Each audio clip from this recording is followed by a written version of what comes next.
Japan, a place where high-tech innovations mingle with thousand-year-old traditions. And today, host for the 1991 World Pro Mogul Tour.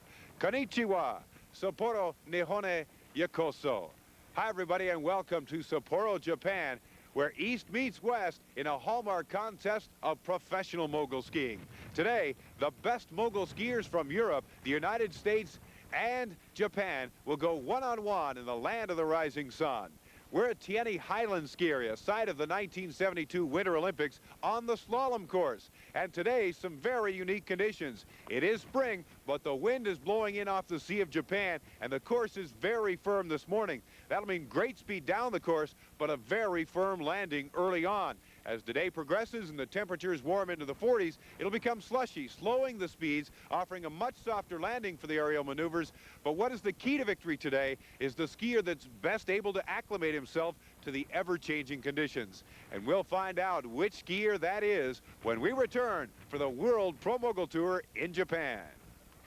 The day began with a field of 32 skiers, 14 of them the best skiers from Japan, determined in a Japan Super Mogul contest yesterday. In the early round, it was Cameron Boyle going up against Noriaki Tamaoki. You notice Tamaoki with a real nice Cossack there, but he loses his line. Cameron Boyle being very conservative here in the early round, but skiing superbly. Very nice turns. A twister for Tamaoki. Cameron with a daffy twister. And again, Cameron Boyle taking the center line. Look at him come straight down the mountain, very quiet. The speed points automatically go to Tamaoki. But I think Cameron's going to win on that one. A very conservative run, but very concise and to the point with great turns. Let's see how the judges score it. Yes, it is, except for the speed, all Cameron Boyle.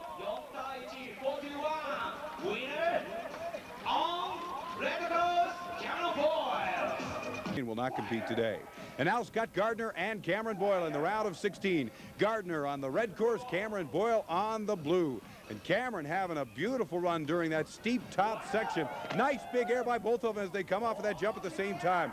Now Gardner having a little bit of trouble, sitting back on his skis a little bit, losing line, his hands getting behind him. Still hanging with Cameron as they get down to the second jump. A nice double twister for Cameron, pulling back from an earlier triple. Now it's Gardner missing turns all the way down. The deep ruts in that bottom part of the course caused him some severe trouble. And Cameron Boyle's going to win this one. And it might be overwhelmingly. It is. The judges give it to Cameron Boyle all the way across the board. He will move into the round of 8. Coming up to the second jump, you see a nice, clean, huge air for Cameron Boyle. A double twister, and that was just one of 5. And we are down to our 8 final skiers. It'll be Michael Nash, a freestyle coach for the Steamboat Springs, Colorado Junior Freestyle team, to take on Cameron Boyle, a member of the Memorex Spider team and the defending World Pro Mogul Tour champion out of Lake Tahoe, Squaw Valley, California. And Michael doesn't seem to be overwhelmed or psyched out. He waits in the gate patiently for Cameron Boyle. He knows what his test is. The best skier on the World Pro Mogul Tour, and you got to beat him. And he gets out of the gate with some good speed and carrying it down through that tough, steep section up top. Nice big air, almost identical to Boyle's, and he's really hanging with the defending champion right now. But Michael Nash has to carry it down. Really some sweet turns in the middle section, and now it may come down to this air. A nice big one for Cameron Boyle. Nash equals him. Now it's a nip and tuck race to the line, and Michael Nash is going to beat him across the line. Going to be very close on the judges' score. An absolutely sensational run for Michael Nash from Steamboat Springs, and that's what you got to have to beat Cameron Boyle, but not this time. He got speeds and turns, but overall on the air go to Cameron Boyle. Let's isolate on Boyle with a slow motion replay as we approach the second jump, and you'll see how big he really gets. Notice the elevation. There's a daffy, a twister, and then he sets it down with a nice spread. Just huge elevation on that, and then right back into the groove of the bumps. To you by Toyota. I love what you do for me. And we are down to our final 4 skiers. This is Chris Carson on the red course and Cameron Boyle on the blue. These two gentlemen met in the very first run of the year, with Boyle winning. In fact, every time they've met up, Boyle has beaten Carson, but Carson is on the verge of a breakthrough. He is one of the new breed of mogul skiers. Both out of the gate with no problem. Cameron Boyle misses off a bump right there, but he's right back into his line. They approach the first jump. A nice triple by Cameron. Carson has a little trouble on the landing, but right back into the groove. Notice how both skiers keep their knees welded together. Approaching the second jump, this could be the decider. A double there for Carson, a triple for Boyle, and now it's a race to the finish line. An excellent matchup between two great skiers, nip and tuck at the line. We're going to have to see how this one is called all the way across the board.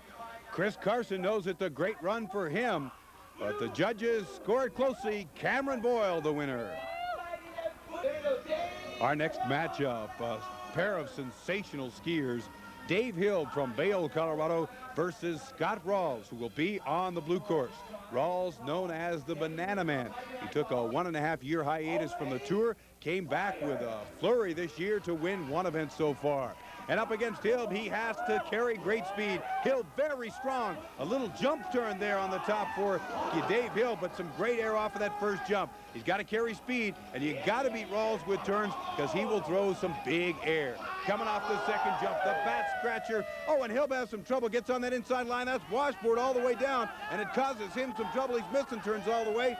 Rawls zooms right past him with some great turns, and I believe Rawls is going to go into the winner's circle with that one. An excellent, excellent run, and except for the air, Scott Rawls is the winner. As they approach the second jump, a nice big air for Dave Hill. The back scratcher spread, the double twister for Rawls, but here is where Hill has his trouble. He gets into that inside rut, and it is washboard, and then when he tries to get back into the center section of the course, which is the nice ruts that you can really turn on, he is unable to do so, and he bounces down the course and fails to make a turn in almost all the lower section. Here outside of Sapporo. This is it. Cameron Boyle on the red course and Scott Rawls on the blue. Both out of the gate in excellent shape. And they are carrying great speed down that tough, steep upper section. Scott Rawls with a nice big air off of the top jump. Cameron Boyle matches him. Now it's the important turns in the middle section before approaching that second jump. Both having exceptional runs. Cameron a little bit bigger on the air with a triple. Scott Rawls knows he has to carry the speed, and he's doing just that. Some nice crisp turns down through the lower section. Cameron Boyle does not beat him across the line. A solid run by both skiers. Absolutely sensational for our finals. And it will be a close one on the judges' scorecard, I guarantee you. 3-2. Cameron Boyle on the red course is our winner. The deciding factor, the second jump. Notice Scott Rawls with a double twister, but Cameron Boyle goes real big with a daffy twister spread, and the air points went to Cameron Boyle. He is our champion. This week's Miller Genuine Draft going for the cold honors go to one of our Japanese skiing friends for great enthusiasm and a push it to the limit attitude on the bumps. Akinari Ito of the Japanese from A-Team came up short and went down hard in this attempt at a helicopter. And the Northwest Airlines Big Air of the Week goes to Scott Skyman Harrington. He was able to stick this crowd-pleasing helicopter and others like it all afternoon. Well, the final results from the World Pro Mogul Tour in Japan: Cameron Boyle, our champion; Scott Rawls, second; and Dave Hill skis the third. Makoto Ishikawa, the top Japanese skier, in 8th place. At the end of the season, Cameron Boyle will be driving away in this brand new Toyota 4Runner. Cameron clinched the overall Grand Prix standings with the win in Japan.